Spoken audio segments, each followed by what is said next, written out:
Selamat pagi, inilah headline pukul 6 waktu Indonesia Barat. Karena ekstrimnya cuaca membuat tim evakuasi dan pencari korban yang meninggal akibat banjir bandang yang terjadi di Kabupaten Lebong, Bengkulu masih mengalami kendala.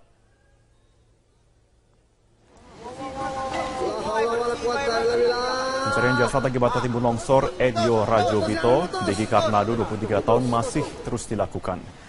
Selain itu pencarian juga tetap dilakukan terhadap jasad Sarnobi Zamrota, 23 tahun, karyawan perusahaan PT Pertamina Geothermal Energi, serta seorang gadis kecil yang bernama Delvi, 3 tahun, asal Taba Anyar, Kecamatan Lebong Selatan, Bengkulu, juga terkendala cuaca yang tidak bersahabat. Setiap pukul 12 waktu Indonesia bagian Barat siang dipastikan hujan turun, dan hingga saat ini baru ditemukan kontainer untuk kantor dan tempat peristirahatan para karyawan.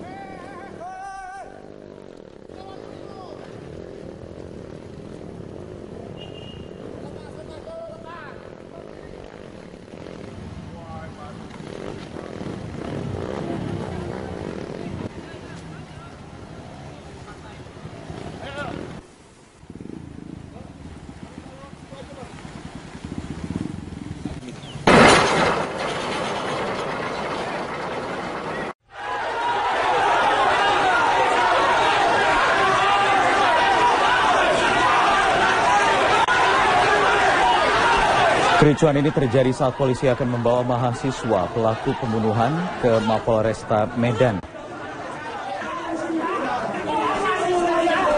Ratusan mahasiswa yang marah dengan perbuatan pelaku menghalangi polisi dan berusaha menghakiminya. Mahasiswa marah karena korban pembunuhan adalah seorang dosen di Universitas Muhammadiyah Sumatera Utara.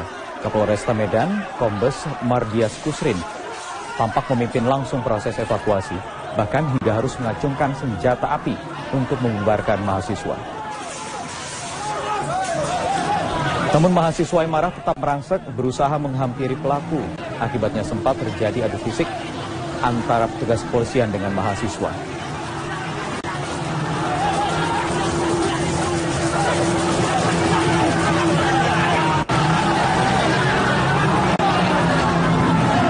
Pelaku akhirnya diamankan dahulu di sebuah ruangan dan setelah melakukan negosiasi dengan para mahasiswa, hingga akhirnya polisi dapat mengevakuasi tersangka.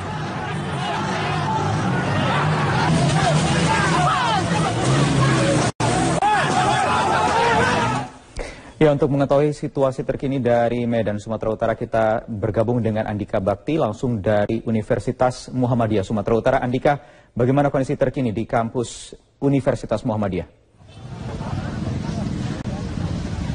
Wahyu, saat ini kondisi di Universitas Muhammadiyah Sumatera Utara sudah mulai kondusif jika dibandingkan dengan tadi sore, dan pihak polisian yang sebelumnya berjaga di sekitar kawasan kampus UMSU ini saat ini sudah meninggalkan wilayah kampus untuk berjaga di lokasi yang lebih jauh dari teritori kampus ini, dan penjagaan tetap dilakukan di beberapa titik persimpangan jalan untuk mengantisipasi jika nantinya sewaktu-waktu terjadi kembali bentrokan yang antara mahasiswa dengan pihak kepolisian.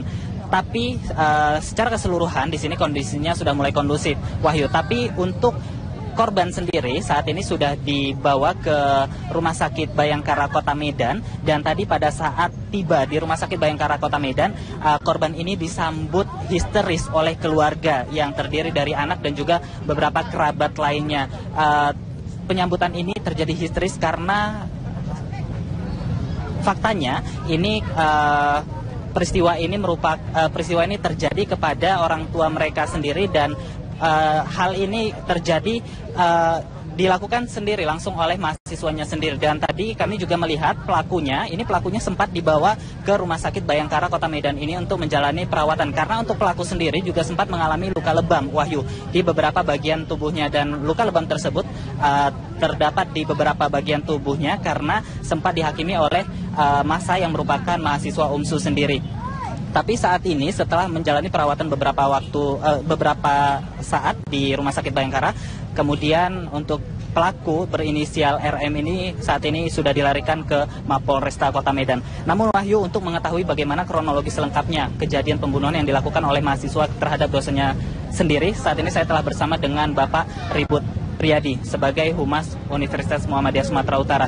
Selamat malam Bapak, langsung diceritakan bagaimana kronologis kejadian pembunuhan ini Pak. Iya, peristiwanya itu terjadi sekitar pukul 16 ya. Saat itu korban menurut informasi dari rekan-rekan dosen sedang ingin mengambil wudhu. Nah, ketika itu dia masuk ke kamar mandi, namun peristiwa persisnya itu bagaimana kejadiannya, tapi yang jelas ketika dia masuk kamar mandi saat kemudian ada teriakan dari korban dan petugas kampus yang ada di sekitar lokasi, kemudian langsung menuju lokasi peristiwa dan menemukan korban tergeletak dan melihat Tidak bernyawa. Kemudian enggak. Jadi korban waktu itu masih masih mengalami luka begitu ya, pendarahan. Nah, tapi melihat pelaku kemudian keluar, kemudian itu dikejar dan sempat dihakimi oleh mahasiswa yang marah karena melihat tindakan dari pelaku. Oke. Untuk motifnya apakah sudah diketahui, Pak? Ya, sampai saat ini pihak kampus terus berkoordinasi dengan pihak kepolisian untuk menggali motif dibalik kekerasan yang terjadi dan dialami oleh dosen. Oke, berarti sejauh ini motif belum diketahui, Bapak ya? Ya. Okay. Terima kasih Bapak atas informasinya. Wahyu, demikian dari Medan, Sumatera Utara, kembali ke Jakarta. Dan untuk mengetahui suasana di rumah duka, sudah ada rekan kami Andika Bakti akan melaporkan dari Medan, Sumatera Utara. Andika, kapan jenazah akan dikebumikan dan bagaimana tanggapan pihak universitas atas kasus pembunuhan ini?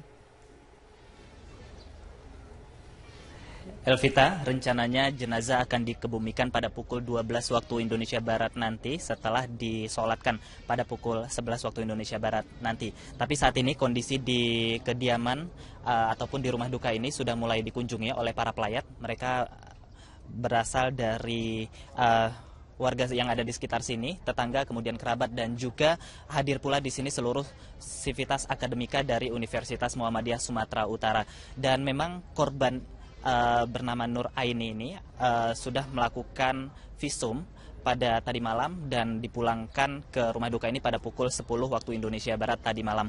Dan dari hasil visum diketahui bahwa korban memiliki beberapa luka. Di leher terdapat 8 tusukan dan terdapat juga luka di beberapa bagian tubuh lainnya seperti dahi dan juga lengan. Dan tadi kami juga sempat berbincang dengan pihak keluarga dan pihak keluarga mengatakan bahwa sosok Nur Aini yang merupakan dosen Universitas Muhammadiyah Sumatera Utara ini merupakan sosok yang memiliki sifat penyayang. Almarhumah juga dikenal sebagai sosok yang baik hati dan memiliki tutur kata yang cukup baik, dan inilah yang membuat pihak keluarga sangat terkejut mendengar peristiwa yang dialami oleh Nur Aini yang merupakan pengajar di Universitas Muhammadiyah Sumatera Utara. Dan saat ini dapat kami informasikan bahwa untuk Universitas Muhammadiyah Sumatera Utara sendiri juga diliburkan untuk dua hari ke depan, dan hal ini dilakukan karena pihak Universitas Muhammadiyah Sumatera Utara ini juga ingin memberikan konsentrasinya terhadap pengajar yang sudah mengabdi di UMSU selama 35 tahun. Dan saat ini saya telah bersama dengan Humas Universitas Muhammadiyah Sumatera Utara, Bapak Ribut Priyadi. Assalamualaikum Bapak. Ya, waalaikumsalam.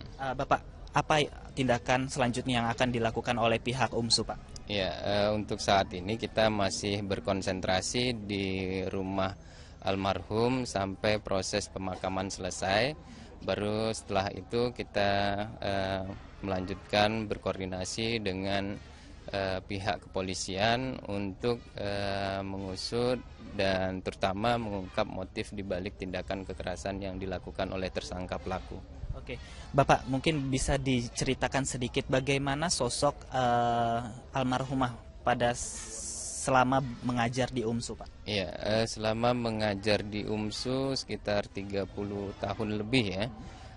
Almarhum adalah orang yang sangat baik dan dikenal ramah di lingkungan kampus, dan kita melihat catatan prestasi beliau juga sangat baik ya. Artinya selama 2 periode beliau dipercaya untuk menjabat Dekan Fakultas Ilmu Keguruan dan Ilmu Pendidikan. Sempat menjabat sebagai dekan. Kemudian untuk tersangka RM ini rencananya seperti apa? Apakah seluruhnya dilimpahkan kepada pihak kepolisian atau ada penyelidikan dari internal kampus sendiri?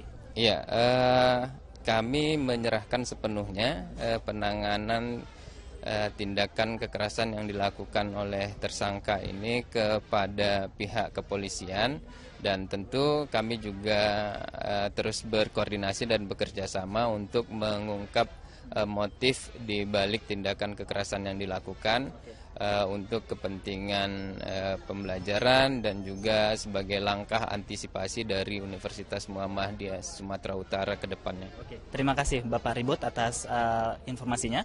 Nah, Elvita, dapat saya jelaskan terlebih dahulu sebelumnya Kapolresta Medan ini sempat mengatakan bahwa hingga saat ini motif dari pembunuhan ini belum diketahui, tapi ada indikasi bahwa pembunuhan ini dilakukan secara berencana karena kejadian ini terjadi di kamar mandi, sementara pisau yang digunakan ini merupakan pisau dapur yang dibawa oleh tersangka RM. Demikian, Elvita, kembali ke Jakarta. Baik, Andika, terima kasih untuk laporannya, Andika.